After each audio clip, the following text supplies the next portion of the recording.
Bueno, pues hola a todos, soy José Carlos Fernández. En este video vamos a, como hemos dicho, presentar los casos que tienen ustedes para escoger para las infografías. Dos cosas ahí. Primero que se trata de casos que tienen que ver con alguna cuestión histórica, ¿no? Tanto de historia peruana como historia occidental, o casos de actualidad nacional, ¿no? Entonces van a ser casos de esos dos tipos.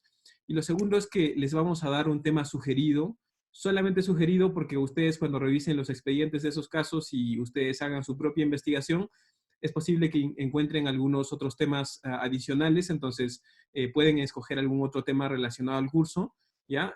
Pero digamos nosotros les vamos a sugerir un tema. El resto de indicaciones, como saben, está en un video anterior, me parece que es la lección 10, donde se explica cómo es el proceso de elaboración de las infografías, que es en lo que va a consistir el trabajo en grupo. Ya más allá de eso, como saben, hoy día se va a subir este video, ¿no? Tienen para este día jueves armar sus grupos, ¿no? Armar sus prioridades, y entre el día viernes y sábado yo voy a esperar que me hagan llegar su lista de prioridades, su listado de miembros, ¿no? Y en base a eso se va a armar o configurar la asignación de los casos para todos ustedes. Ya, entonces vamos con la explicación de los casos. En principio, lo que tienen en pantalla es lo que nos tienen que mandar el día viernes o máximo el día sábado. Es la lista de integrantes, ya que tiene que ser necesariamente 5 integrantes, un nombre que le ponen al grupo ustedes, ya, y el orden de prioridades de los casos del 1 al 7, ¿no? En función a lo que les voy a explicar a continuación. Ya eso es lo que tienen que mandar entre el viernes y el sábado. Ahora sí vamos con la explicación de los casos, ¿ya? En primer lugar tenemos el caso de la International Petroleum Company y la página 11. Este es un episodio muy conocido de la historia del siglo XX en Perú.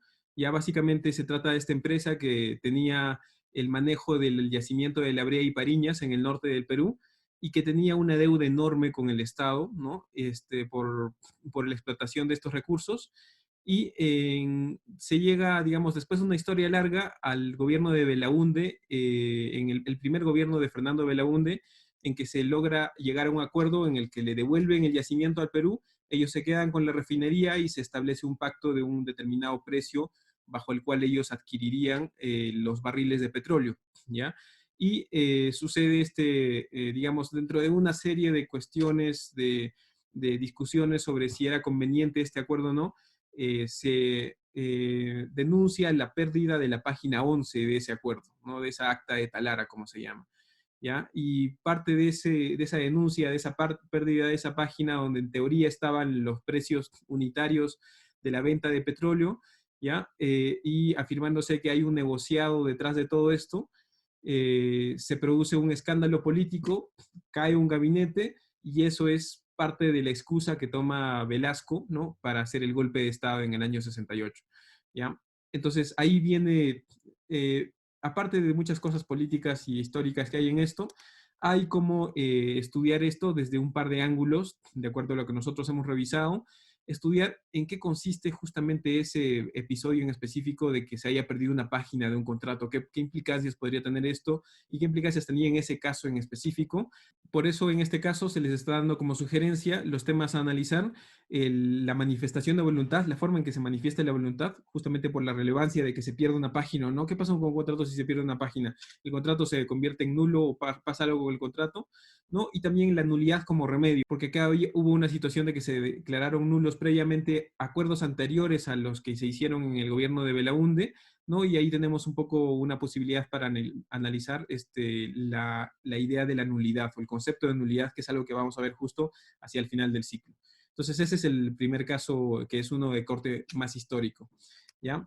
Un segundo caso que también es uno de tipo histórico es el caso del contrato Grace, ¿ya? El contrato Grace es un contrato de fines del siglo XIX en el cual durante el gobierno de Andrés Avelino Cáceres, ya esto es, digamos, en la etapa posterior a la Guerra del Pacífico con Chile, teníamos una deuda externa que ya se había incrementado a niveles simplemente impagables, ¿no? Y lo que pasó o lo que se hizo fue otra vez un acuerdo. un negocio jurídico, ¿no? Como siempre les digo, estos acuerdos no necesariamente se hacen bajo las normas de negocio jurídico del Código Civil, y como ven, en este caso tampoco estaba vigente el Código Civil actual, en ese tiempo estaba vigente el Código Civil de 1852, pero igual nosotros vamos a analizar esto tratando de poner en aplicación las instituciones que nosotros estamos estudiando.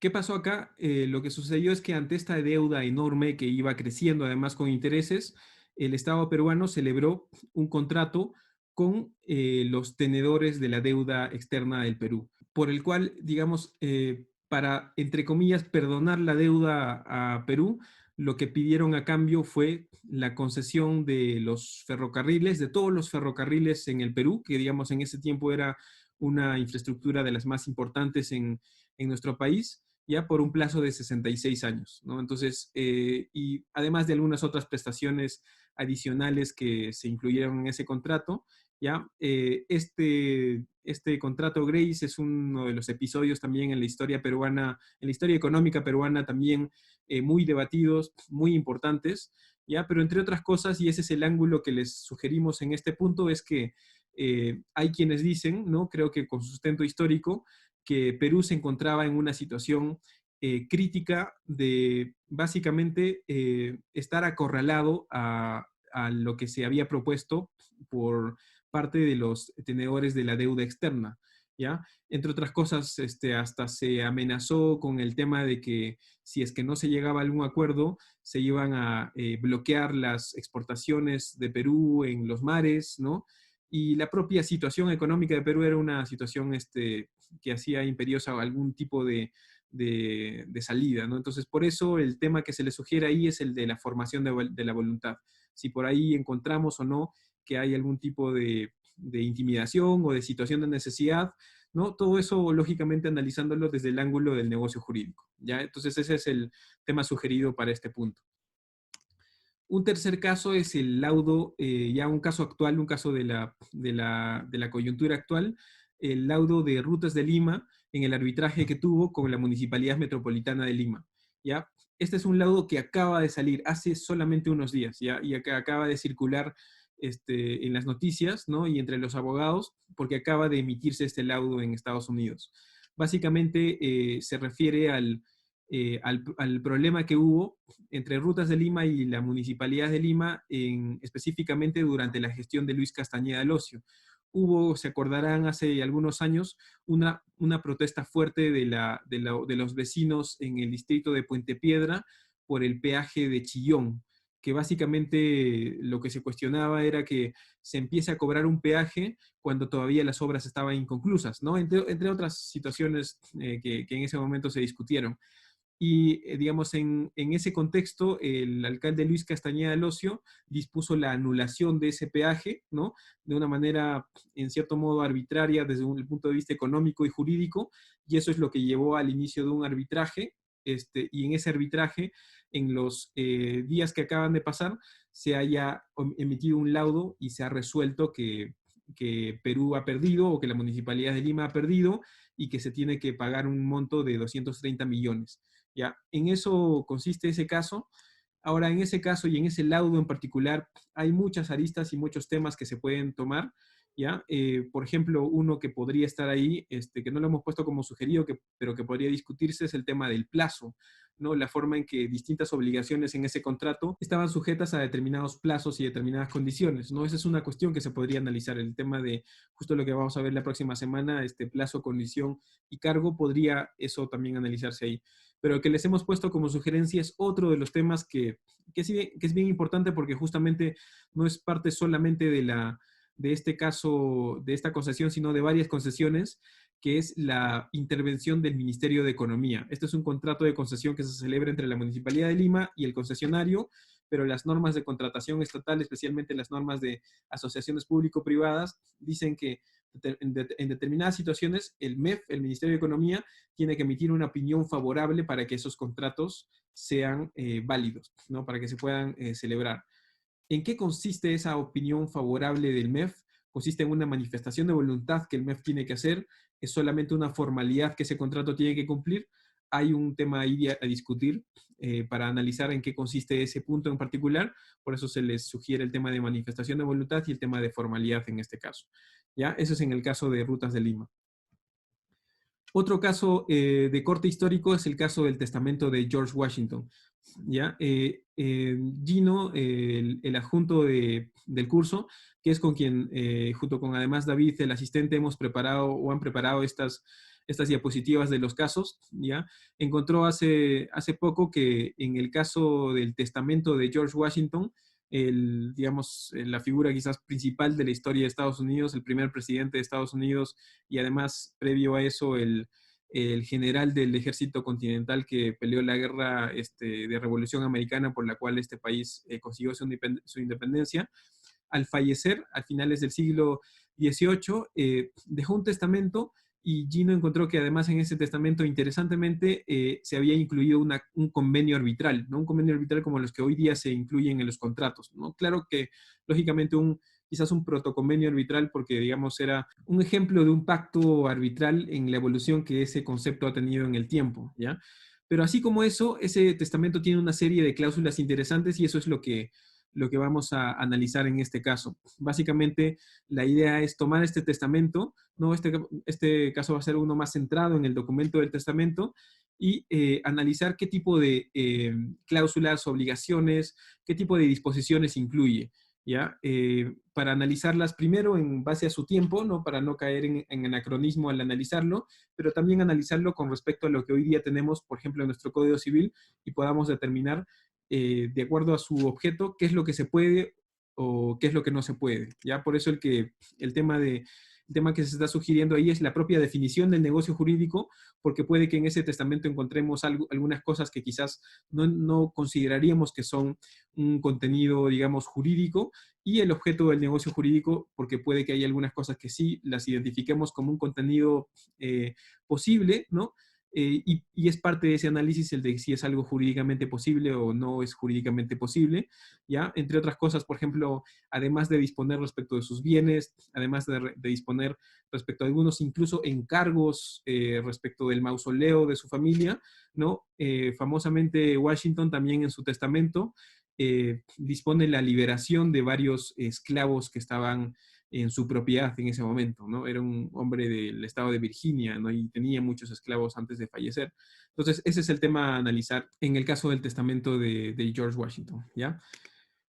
Otro caso más de actualidad es el caso Orellana. El caso de Orellana o de la red Orellana es un caso que estuvo mucho en las noticias hace algunos años, porque básicamente se trataba de una muy perniciosa red de personas que aprovechando gente en el Poder Judicial, gente en notarías, gente en registros públicos, abogados y hasta políticos, tenían la actividad delictiva, entre otras cosas, de quitarle la propiedad de los inmuebles a muchas personas inocentes, ¿ya?